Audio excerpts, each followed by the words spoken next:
KelzMurrell, and we are back with another twin talk for you guys. This was supposed to go up on yesterday, which was Sunday, but I had an unexpected visitor and I was very low energy and I didn't want to be off and like, you know, put Kendra's energy down. So yeah, I'm back and I'm refreshed. And it was for y'all. She did it for y'all too. Yeah. She didn't want like the vibe to be affected, you know, while you were watching. Yes. So we wanted to, you know, have better energy, and plus it was a thunderstorm all day yesterday, so we didn't have this beautiful light coming in. Yeah. So yeah, all the elements were not on our side yesterday. No. But today they are. Yes. So, good old Mother Nature.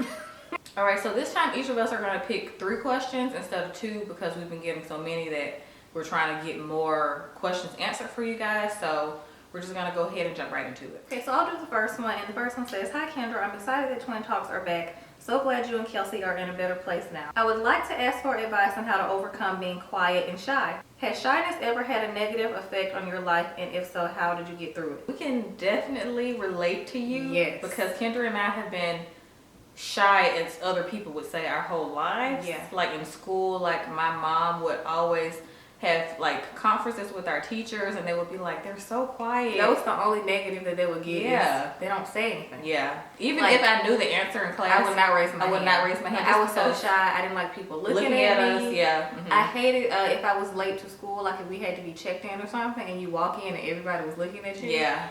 That gave me anxiety. Like, I know I'm not the only one. Clearly, she is worried about being shy and if it affected anything in her life. In the beginning, when you're younger, it can definitely affect things like school and you having to do things that you don't have a choice doing, like projects. When we had to present projects, those days I was like, lack of sleep completely the next day. I got no sleep the day before because all I could think about was presenting that project. Yeah. I was shaking and like sweaty. Yeah, but I feel like in certain classes, the more they made you do it, the more comfortable you got. So as an adult, the more you do things that are outside of your comfort zone, the easier it'll get.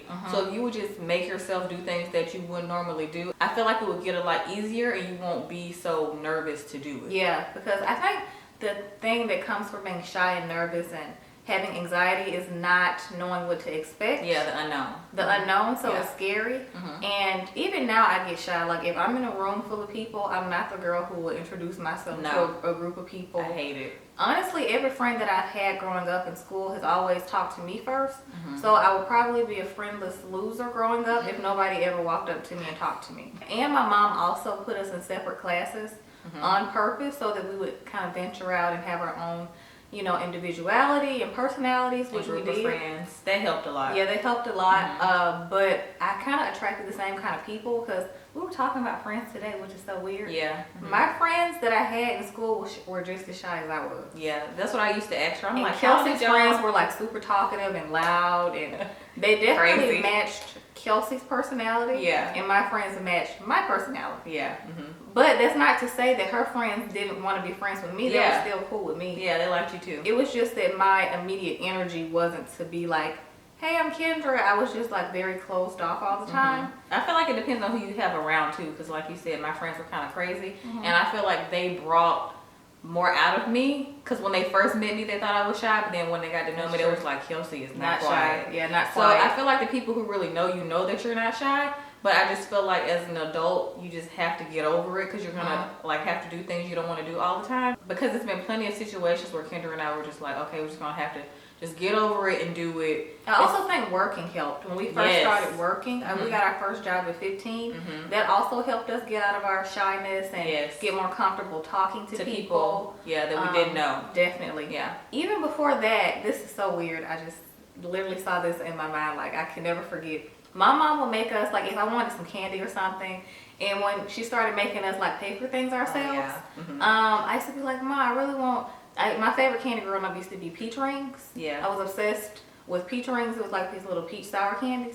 And I remember she said, you can go in and get it yourself. And I was so used to like her doing it and talking to like the person at like the, you know, cash register. Yeah.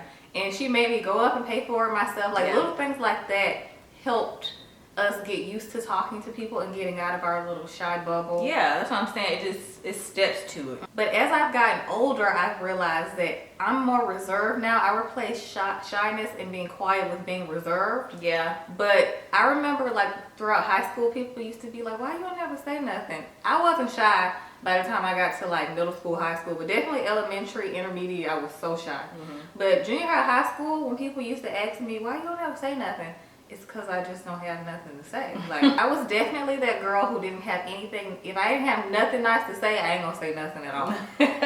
You know? So, but you were thinking in your mind, I was like, thinking, you know, what I wanted to say. What you didn't want to hear me say. Yeah. So, I feel like the older I've gotten, just the less I care. So, just because I don't say nothing, that don't mean I'm shy. That just means I don't care. You don't care. Yeah. Yeah, that's true. But yeah, like we said, you just have to force yourself to get out of your comfort zone, and the more that you do something, the more comfortable you'll be with it. The more we're around people, the more comfortable we get with being around people. Yeah.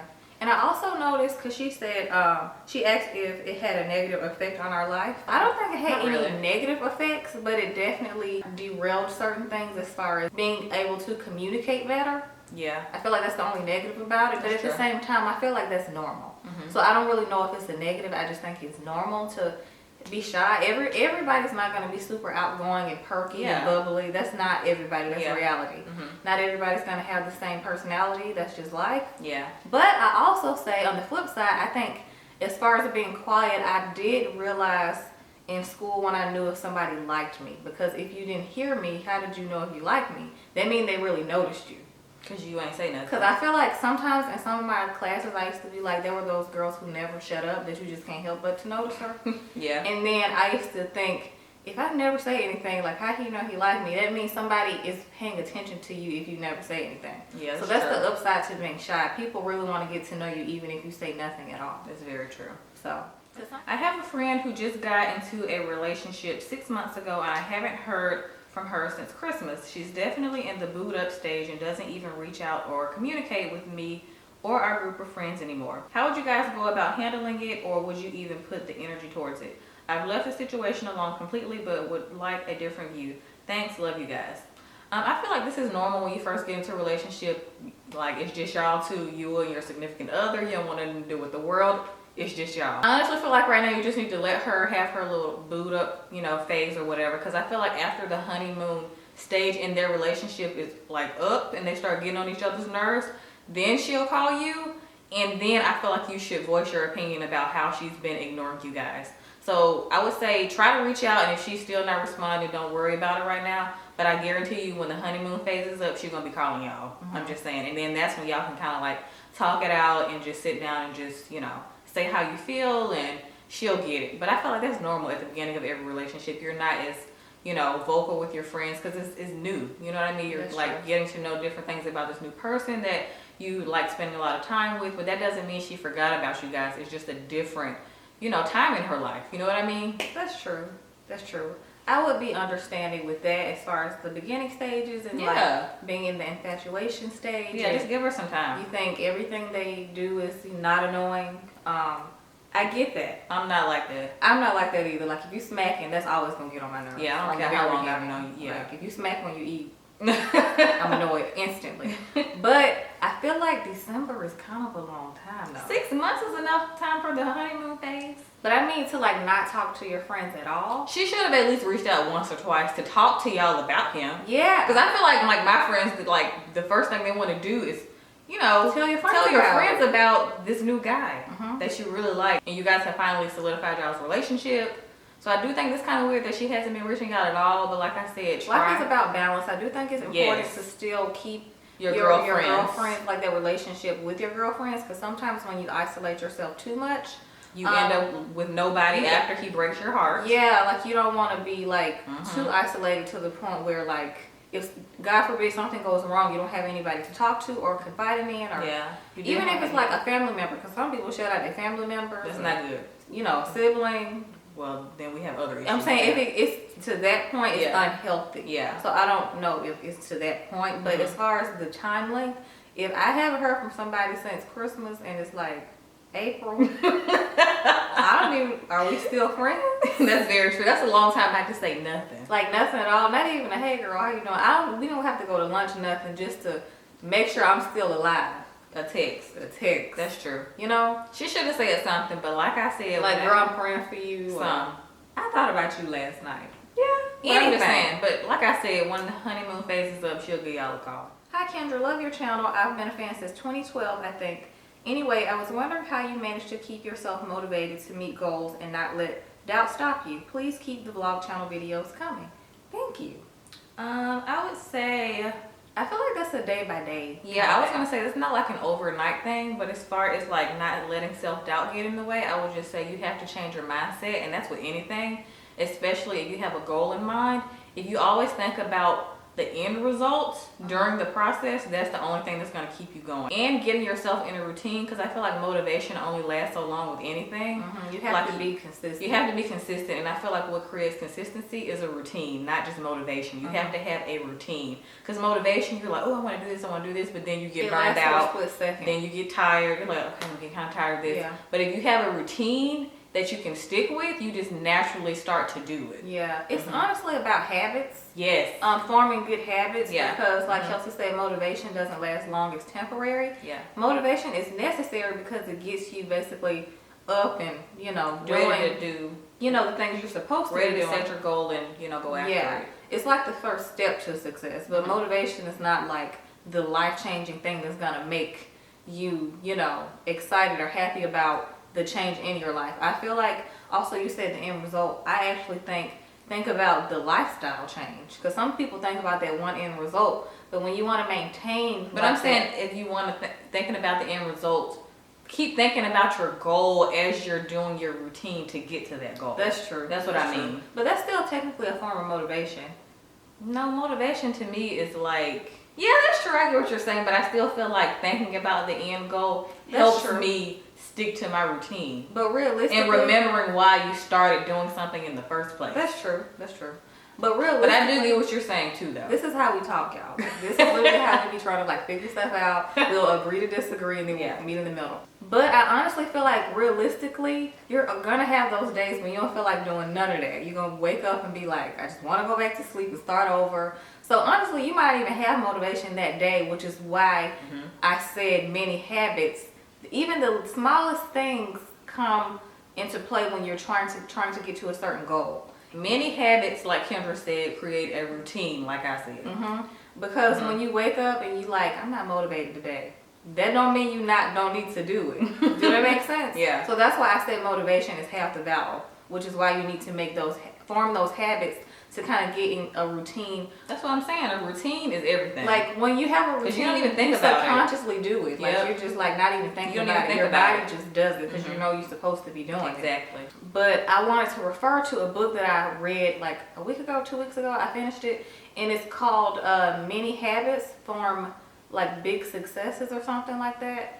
It's a really good book. I'm going to be mentioning it in an Amazon favorites when we film another one. But I'm obsessed with that book. Just type in Many Habits book. It'll come up. Y'all, that book is so good because it breaks down like the tiniest things. And you feel like so accomplished when you do them. But it's a more realistic version of accomplishing things in the long run, rather than thinking you have to do this like big life change, and it becomes overwhelming when you have a goal that's not tangible. Because some people set goals and you know you ain't gonna be doing it. Like, oh, I want to work out 5 days a week. It's not realistic. You have to start out smaller before you can get bigger. You got to start from the bottom and then work your way up pretty much. Yes. You know what I mean? Because then you're gonna crash and be tired. Kind of like when people crash diet, that never lasts. No. That's why I hate the word diet. I always say just like make it a lifestyle, and I feel like that's with anything in life, not just the diet. Just start doing little things so you can work your way up to the end goal. Yeah, and I would say as far as being motivated, don't be too hard on yourself, because I know I can be like my worst critic. That's true. And I feel like that's like the most like critical. Like the self-doubt is like dangerous sometimes, because you literally think you can't do nothing right, and like you literally tell yourself like you can't do it some days. But that's where I still feel like I'm gonna keep repeating. The habits are very, very effective. So just make sure you get in the routine of forming good habits. Yeah, I'm telling you, routine is everything. I'm having a really hard time dealing with a guy who makes no time for me. We've known each other for almost a year now, and I started to develop feelings for him, but he has all types of issues, and I've continued to support him. Through not having a job, and eventually I helped him get a better paying job, and now he got a chance to buy a new car after being on the bus. I've lended him money when he didn't have anything to eat, and now I just feel like him not paying me any attention now is a big F you to me. What's your advice, and tips on how to get over a F-boy. Thanks in advance. Honestly, I feel like he's not paying attention to you because you did all those things for him. He was using you. To be quite honest. Honestly, he was just using you, because if he's not paying any attention to you, if you're not doing anything for him, he was just using you for his benefit. Like anything he can get out of you, he was like, oh, okay, I can get anything out of this girl. And especially if he knew that you liked him, he really knew he had you then. And he saw a weakness. I'm so tired of seeing women take care of grown men who are well and capable of taking care of themselves. If you are it's very not disabled, broke your leg, your arm, all your limbs work, why am I doing all this for you? You know what I mean? So honestly, if he is not paying attention to you, that is the Lord protecting you from this man that is a user. So you need to use this to your benefit and just cut him off. If he calls you, keep ignoring him, because honestly, he probably gonna call you because he's trying to get something out of you. Yeah. So just cut him off. Don't even worry about it. Like, this is not a loss for you. This is a win. I feel like a lot of people see things as a loss when at the end of the day, it's probably a win. And like I said, it's the Lord protecting you. Silence is very loud. It really is. That's what I always say. It's golden. A car? Girl. Right? Don't do, for everybody out there, don't you ever buy no man no car. Okay, so she said, how to move on from a relationship and find your inner confidence after being with someone for so long. You guys seem to fulfill yourselves. I want to know your secret. The secret is self-love. But I feel like in order to get there to self-love, you have to start, I feel like I've said this before. I feel like a broken record every time I say this. Just spend time with yourself and love yourself, pamper yourself. I feel like all the things that make you feel good is how you're gonna get to a better you. Honestly, doing those things that make you happy physically and mentally. I feel like you need to. But what if that person to her was the only person that made her feel good? Because some people are very codependent when they get out of a relationship and they don't know how to be alone. But I feel like if that, you know, in that beginning phase, they're just like a broken bird. No, I feel like we've all been there, but I feel like honestly, time heals all wounds. I honestly just feel like everything gets better with time. So you just have to wait it out, stay busy. Surround yourself with like people that are going to distract you, like those crazy friends, like those family members that you know are going to just help you like forget about being sad. That helped me a lot when I spend time with family. And like you just got your mind off of it. Yeah, get your mind off of it. Go to a movie, watch a movie at home. Like self-care is like the best thing. Like I love me some me. So I love doing stuff for myself, like take a bath, read a good book.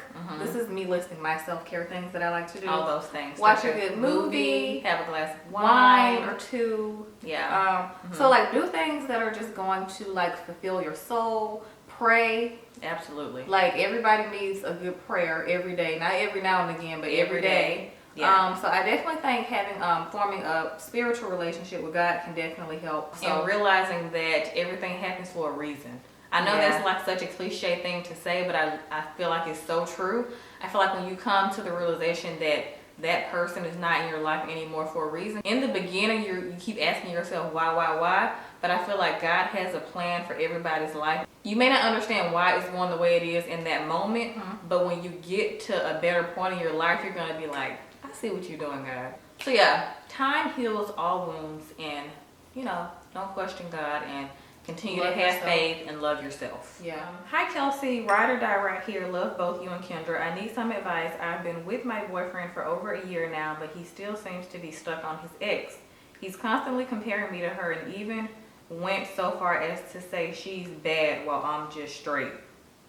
Also, it always seems as if he wants me to be just like her. He literally thinks we are the same person because our birthdays are a day apart, same zodiac. I have addressed the issue, but he just calls me insecure and jealous. Can you guys help me out? Thanks. Love you guys. Well, honestly, I don't think you're insecure and jealous if he's constantly comparing you to his ex. And it sounds like, I hate to say this, but it sounds like he might have made you the rebound. Yeah. Because if you, like a rebound, y'all know what a rebound is.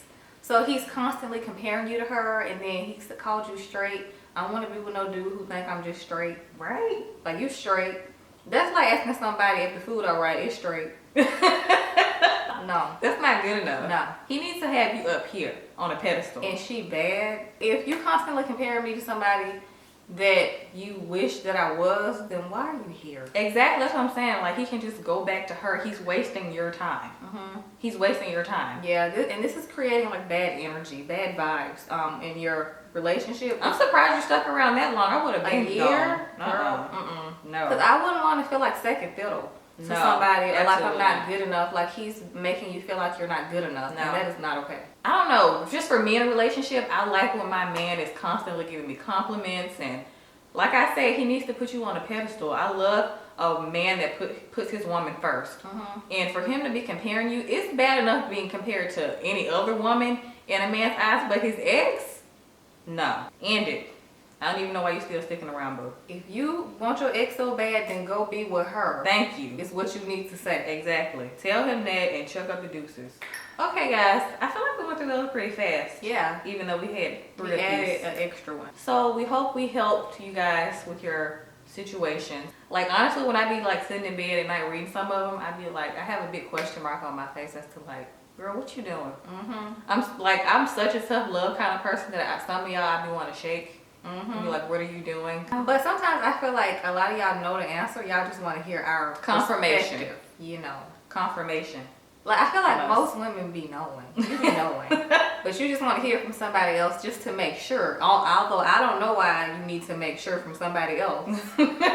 But when you want to hear our perspective, I appreciate that you guys trust our opinion and our experiences that we've experienced in our own lives. But I think y'all be knowing. Yeah, y'all do. I think y'all be knowing. And keep the questions coming because we're going to keep giving y'all tough love because a lot of you need tough love. I feel like a little soft, that don't work. I mean, if that's what some people appreciate and that helps. Most people, I feel like, respond to tough love better. I don't care who you are. Even if you say you don't. That's true. It's better.